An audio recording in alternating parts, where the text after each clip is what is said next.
welcome to TMX Adventures. Lisa here.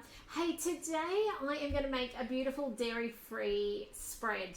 Now, this is just handy to know that you can do, I guess, for those of you who are dairy-free, but also maybe you've got something you're making and you don't have the cream on hand that you'd like to put into it or on it, like scones or something like that. For me today, you know, the kids are now on a day a week cooking. Today, the 7-year-old is making waffles. They are out of my Easter grazing box series. It's such a more simplistic recipe to those on Cookie Dough. And they are put on Cookie Dough 3.0 so that he can do that. And it's, you know, normally waffles, they separate out eggs and all that sort of stuff. And this one, you don't have to. So that's what he's making today, is gluten-free waffles. And I thought, what can I put on that? And I don't have cream. We haven't shopped this week. I'm pushing out shopping as far as I can at the moment. And I thought, you know what? Let's whip up a cashew cream or spread.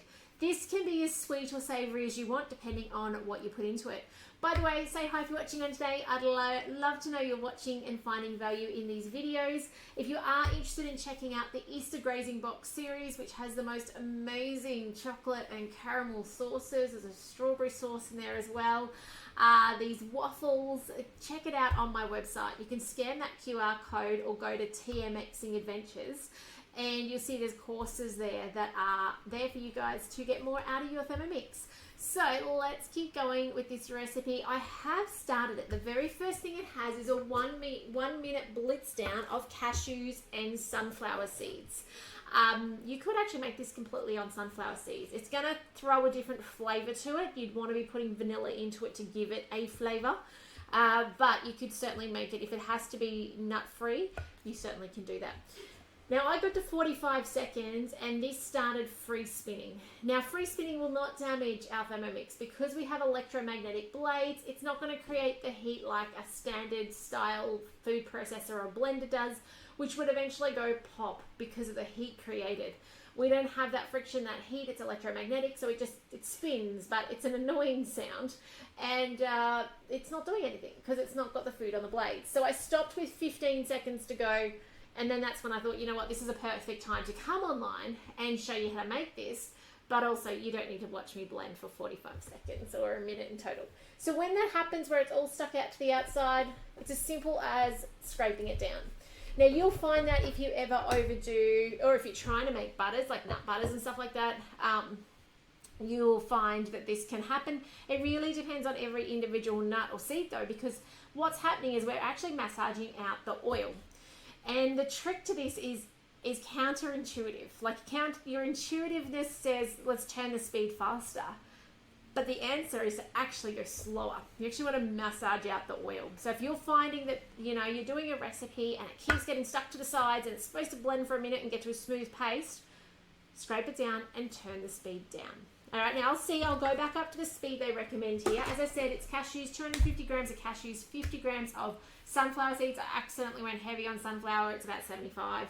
And then it says blend for 1 minute. I'm not going to do 1 minute. I've got 15 seconds remaining. I'll spin it up. It's speed 7 and see how it goes.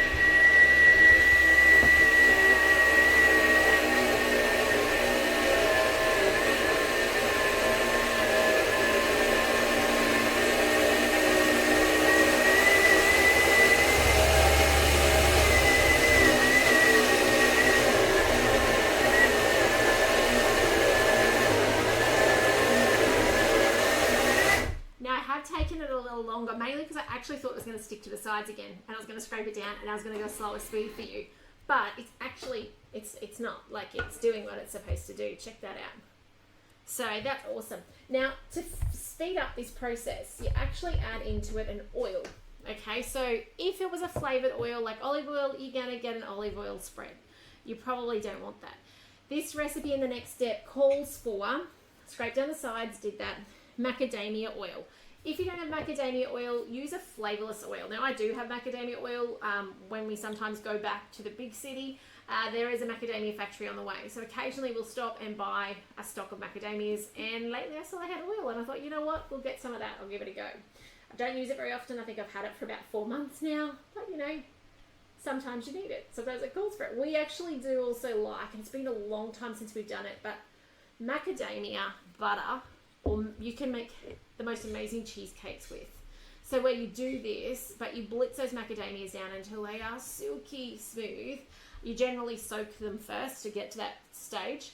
But putting a whisker of this in just the teeny tiniest bit speeds that process up of turning the macadamias into butter. Okay, so you can make your own peanut butter. I have done that for very many years. It's only been recently when life's got a bit fast and hectic on me, I've stopped making it. You can make your own seed butters. It's just beautiful. For a very long time, we were making our own date butter. Date syrup. We cooked down dates and blitzed it and used it in things. So you can do that with your Thermomix. It takes the guesswork out of knowing what's in your food. Okay, no need to read the labels. You just buy the real deal and blitz them down. Okay, also, not that we do it because it's a little bit too much sugar for my liking, but I've heard raving things time and time again about hazelnut spread of cookie dough. So if you currently buy Nutella, this is the nutrient dense version of it. You know, you're getting the good stuff from the hazelnuts. I've got to say the texture's a little different. It's not that silky smooth. They've added obviously things to make that silky smooth and like probably cacao butter or something in there. You're not going to get it quite that silky, but it tastes amazing. The couple of times I've had it at meetings over the years, oh my goodness. Okay, some sweet. Now I'm using local honey today because I don't have maple syrup. You could use, if you don't have a liquid one, you could actually use a granulated one. Just mill it down at the first step on speed 10 for 10 seconds to get it, nice and smooth. Talking about meetings and stuff like that, I don't know if you've ever considered becoming a consultant, but now's the time. This time of year, there are some awesome programs that when you join, you get to be part of. If you'd like more information, let me know. Okay, changed my life 10 years ago. Can't believe the journey I have been on for the last 10 years. You don't have to do online like I do, okay? You can go into your friends and family's home and inspire them and show them what a Thermomix can do to change their life, give them the options of if they want one, and how to do so when their time is right. So it's pretty cool business to be part of. If that's something that you're curious about, reach out, I'll give you info, and then you can decide if that fits with you and your family and what you're doing this year. But yeah, I would highly recommend it for anyone who wants a Thermomix, loves a Thermomix, just wants to share the Thermomix love. All right, it's a game changer. Hello, Gail, lovely to have you on. Now it says 20 grams of pure maple syrup. That's if this is out of the baby and toddler cookbook. So they are retaining that right down because we're talking about babies and not giving them too much sugar. I'm actually going for today more of a cream type thing because it's going on the waffles. Okay, so I'm going to put in, it says up to 20 grams more. I'm going to go for about 30. You won't hear me very often say I'm putting in more sugar, hey. But today I'm putting in that little whisker more. So I'm aiming for, okay, apparently 40. It came out a little faster than I planned. They did say max of 40. So this will be as sweet as it's going to get. It's possibly going to be too sweet for us. That's okay. All right. Now, next, I do like local honey.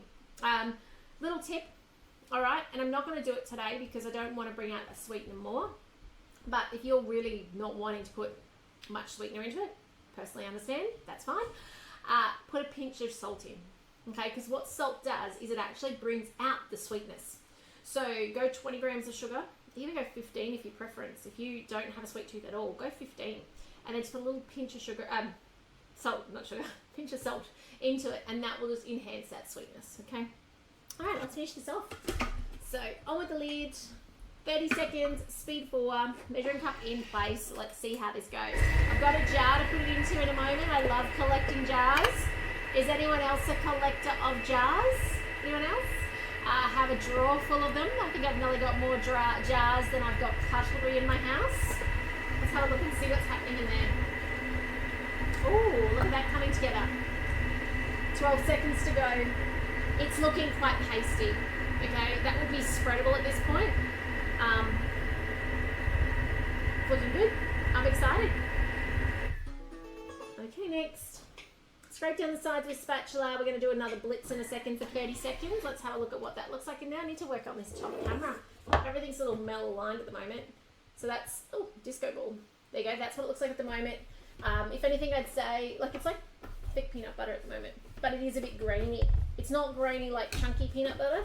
It's just grainy like pastry. That's what it reminds me of when I make short crust pastry. That's what it looks like. So on the lid, let's do our 30-second blitz, and I think we're done then, and I'll show you. We'll get it out and have a look at it. So it's speed 4 again, we're massaging, yeah? There you go, there's that extra if needed, okay? Let's have a look. Now this is how I will finish it off. I will spin the speeder, and I'm trying to smooth it further. Hope you can hear me.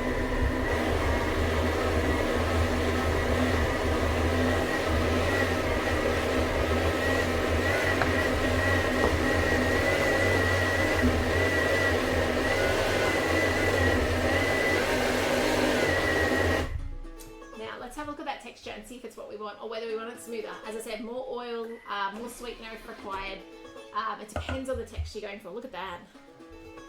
That looks amazing. Now it is a little dry, and as I said earlier, it's going to depend on your nuts. Every lot of nuts you get are going to be, some are going to be older and drier. They taste amazing though. Some are going to be younger and they were picked when it was wet like it is at the moment, and then they're going to have more moisture content. So you're not going to be able to pick it. It's an organic product. So sometimes really oily, comes out quick.